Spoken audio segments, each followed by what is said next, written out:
मित्रों, सप्रेम नमस्कार। जीवन के बारे में जो व्यक्ति जैसा जीवन जीता है उसको वैसे ही जानकारी जीवन के बारे में प्राप्त होती है।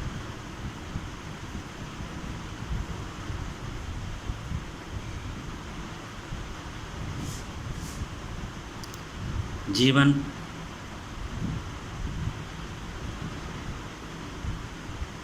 को लोग अपने अपने विचारों से, अपने अपने सिद्धांतों से व्यतीत करते हैं। जीवन के बारे में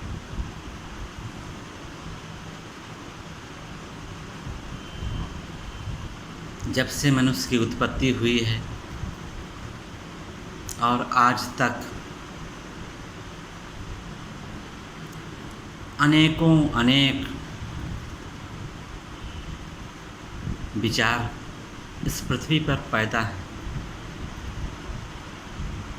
जीवन के बारे में जितना भी सोचा जाए, जितना भी लिखा जाए, जितना भी कहा जाए, कम है।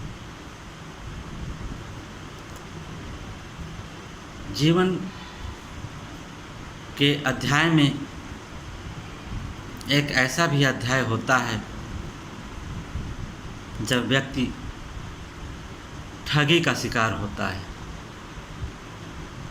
हाँ, ठगी का शिकार होता है। कोई व्यक्ति जीवन में एक बार ठगी का शिकार होता है, तो कोई 2 बार, तो कोई 10 बार, तो कोई जिंदगी भर।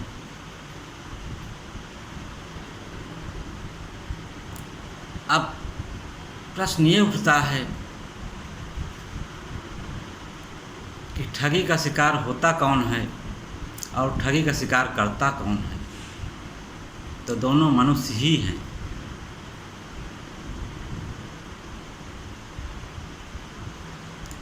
इस पृथ्वी पर सभी लोग ठगी का शिकार होते हैं।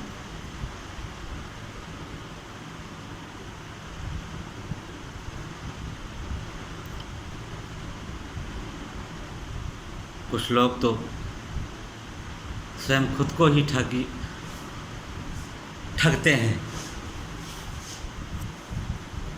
झूठी सांत्वना देते हैं, झूठी तसल्ली देते हैं।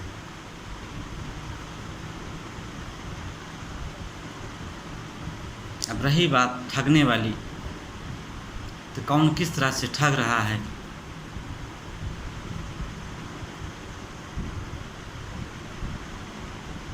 तो नेता जो हमारे राजनीतिक नेता होते हैं वो जनता को ठगते हैं, आजीवन ठगते रहते हैं, झूठी तसल्ली देते रहते हैं। नया कुछ कर दिखाने का, नया कुछ कर गुजरने का, विकास के हजारों वादे, लेकिन कहीं कुछ नहीं, वैसे की वैसे।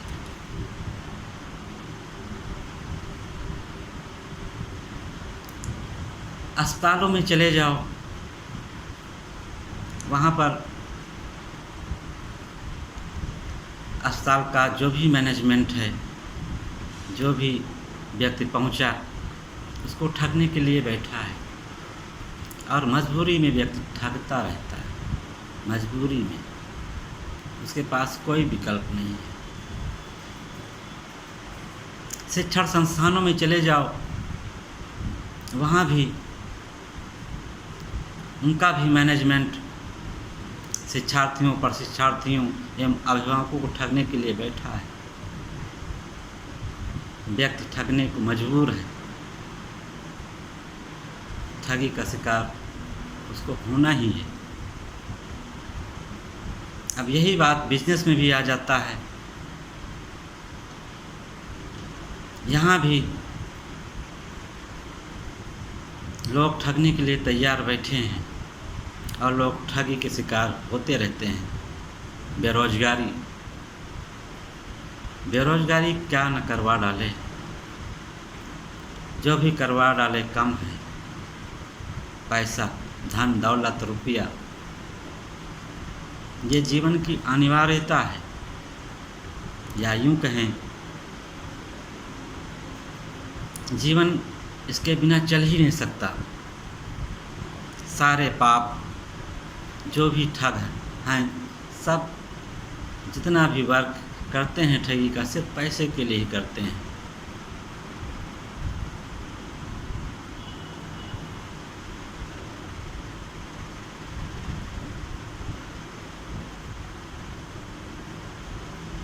अब कोई व्यक्ति अगर ठग जाता है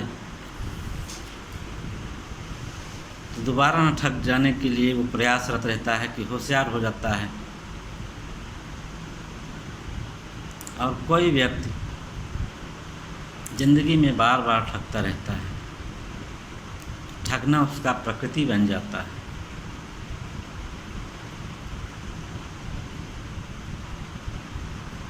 अब मैंने सबसे पहले ये कहा था कि व्यक्ति स्वयं को ठगता है। हाँ, व्यक्ति स्वयं को ही ठगता है।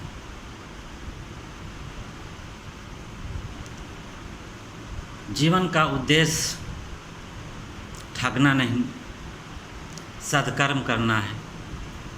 सत्कर्म करके ही पैसा कमाना है, धन अर्जन करना है। लेकिन अधिक धन कमाने के लालच में व्यक्ति, अथाह धन पाने की लालच में व्यक्ति, ये ठगने की प्रक्रिया उसके मन में ठन जाता है।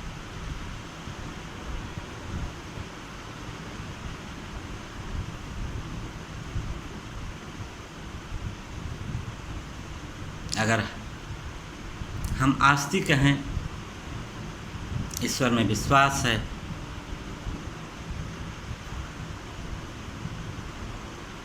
तो ये प्रवृत्ति, ठगने वाली प्रवृत्ति हमारे में कम होगी या ना होगी। लेकिन अगर हम नास्तिक हैं, पैसे को ही, दौलत को ही ईश्वर, भगवान मैंने मान लिया, रुपया ही मेरा बिजनेस है, धन ही मेरा व्यापार है, लक्ष्मी ही मेरा ईश्वर है, तब व्यक्ति खुद को ही नहीं, परिवार को ही नहीं, समाज को ही नहीं, इस पूरे देश को ठग डालता है। उसके माइंड में ये घूमता रहता है कि हम अधिक से अधिक धन कैसे अर्जन करें।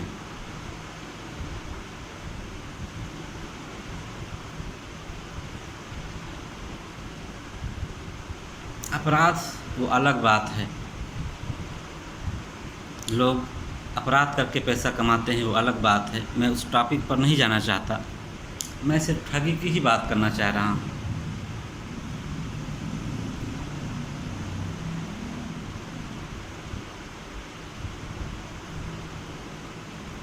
मेरे कहने का तात्पर्य ये है कि अदालतों में चले जाओ, वकील वहाँ ठगने के लिए तैयार बैठा है।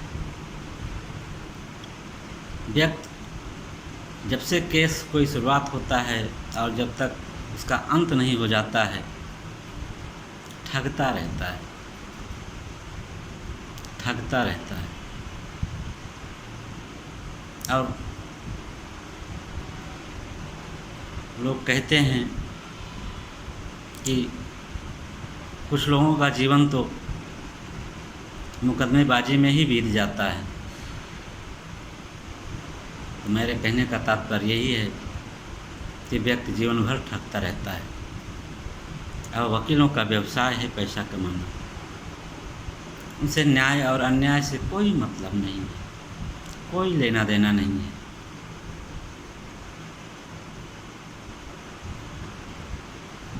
पैसा कमाई के तरीके,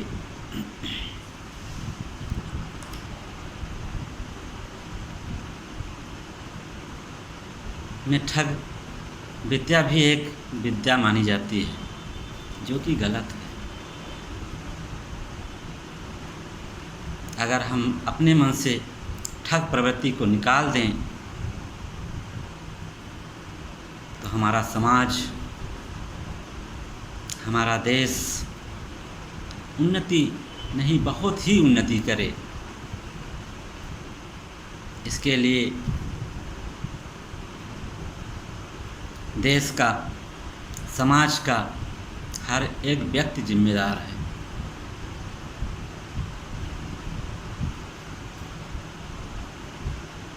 अक्सर ऐसा होता है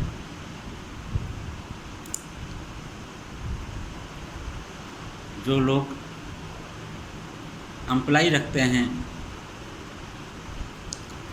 बड़े बड़े कंपनी वाले, बड़े बड़े मिल फैक्ट्री वाले मजदूर रखते हैं, उनके माइंड में सेट होता है कि हम उनके जो कार्यकर्ता हैं, जो मजदूर हैं, उनको हम इतना दें या इतना कम दें कि वो जीवन पर्यंत मेरे गुलाम बने रहें। उनकी जीवन की अनिवार्य वस्तुएं भी उनको ना मिल पाएं।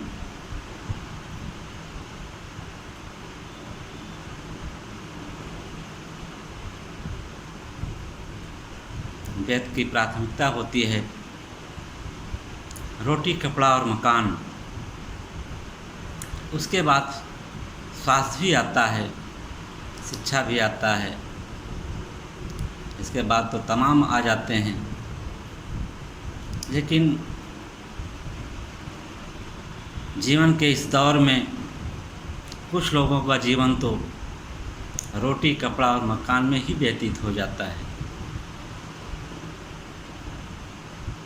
रही बात स्वास्थ्य की, तो जीवन भर कुपोषित रहते हैं।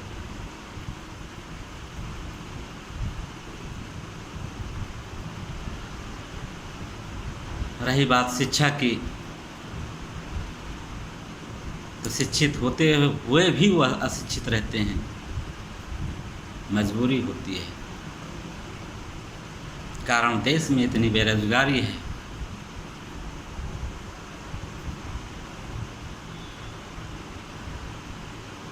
युवा शक्ति का सदुपयोग कैसे हो?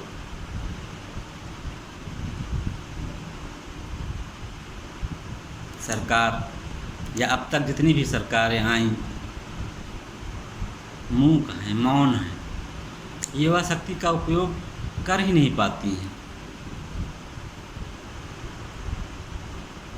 अगर करती भी हैं तो अपने फायदे के लिए, दूसरों को ठगने के लिए, जनता को ठगने के लिए।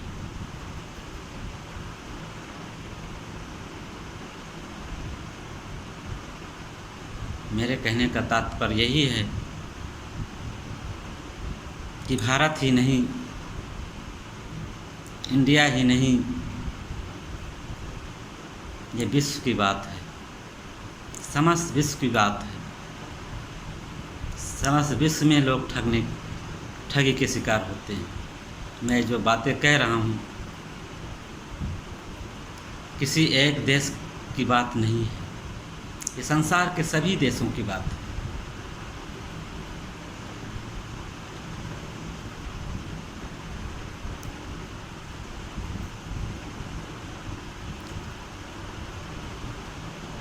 हाँ, भारत में प्रवृत्ति कुछ कम जरूर है, लेकिन ऐसा नहीं है कि नहीं है। विकास में हम खुद का विकास सोचते हैं। एक व्यक्ति अपना विकास सोचता है, एक परिवार अपना विकास सोचता है, एक समाज अपना विकास सोचता है, एक देश अपना विकास सोचता है, विश्व का विकास नहीं। एक व्यक्ति देश का विकास नहीं सोचता। एक देश विश्व का विकास नहीं सोचता, एक व्यक्ति समाज का विकास नहीं सोचता, स्वयं का विकास चाहता है। जब व्यक्ति स्वयं का विकास चाहता है तभी उसके मन में ठगी के बीज पनप जाते हैं। यदि व्यक्ति देश का विकास चाहे, समाज का विकास चाहे, तो उसके मन में ठगी की भावना नहीं होगी। यदि कोई देश विश्व का विकास चाहेगा तो वो देश ठग जैसी प्रवृत्ति नहीं अपनाएगा। विकास की परिभाषा यही है कि सभी को जीवन की अनिवार्य वस्तुएं उपलब्ध हों, रोटी कपड़ा मकान से कोई त्रस्त ना हो, कोई भूखा नंगा ना हो, कोई व्यक्ति भूख से प्यास से तड़प तड़प कर ना मर जाए। यही विकास है। विकास का ये नाम नहीं है कि भारत में जैसे 10,000 कंपनियां मौजूद हैं, सब करोड़पति अरबपति खरबपति मार्केट कैपिटल है उनका, लेकिन भारत की स्थिति देखी जाए तो यहाँ भूखे नंगों की इतनी मात्रा है, निर्धनता की इतनी मात्रा है, गरीबी की इतनी मात्रा है, बेरोजगारी की इतनी मात्रा है जिसकी गणना कल्पना सरकार कागजों में करती है।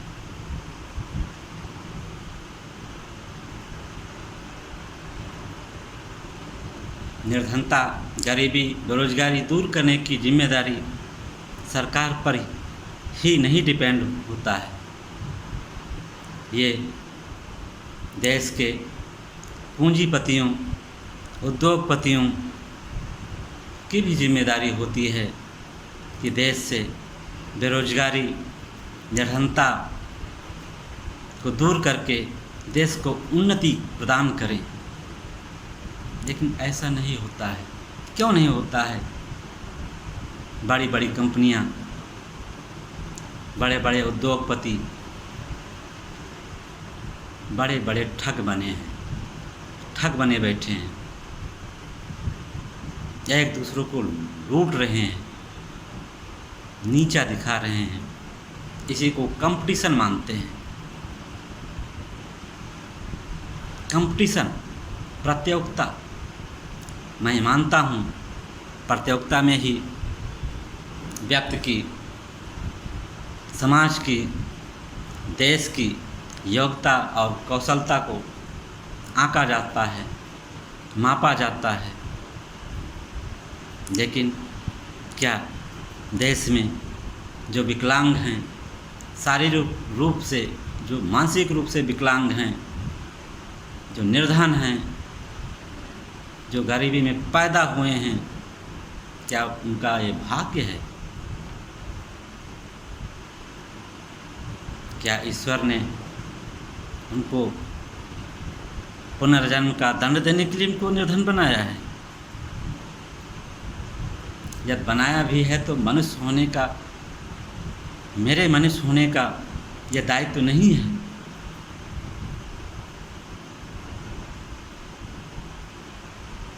कि मैं समाज से, देश से और इस विश्व से निर्धनता, गरीबी, बेरोजगारी, अशिक्षा को समाप्त करें। लेकिन हम कैसे समाप्त कर सकते हैं? हमारे मन में तो सिर्फ अपने ही जीवन के बारे में हमारी सोच होती है।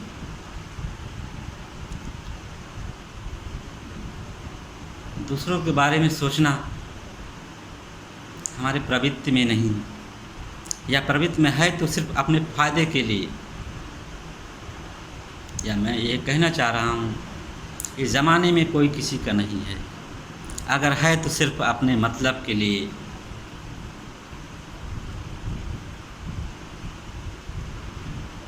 लेकिन ये बात गलत है, ऐसा नहीं होना चाहिए। हाँ, ऐसा नहीं होना चाहिए। मेरा आप सबसे सादर अनुरोध है कि अपने मन को स्वस्थ बनाएं, स्वस्थ समाज की, स्वस्थ देश की, साधन संपन्न देश का निर्माण करें। धन्यवाद। मुझे आगे सुनने के लिए मेरे चैनल को सब्सक्राइब करें और अधिक से अधिक शेयर करें। जब ऐसा आप करते हैं तो मैं आगे दूसरे वीडियो में, अपने आने वाले अगले वीडियो में दूसरे टॉपिक पर बातचीत आपसे करूँगा। धन्यवाद।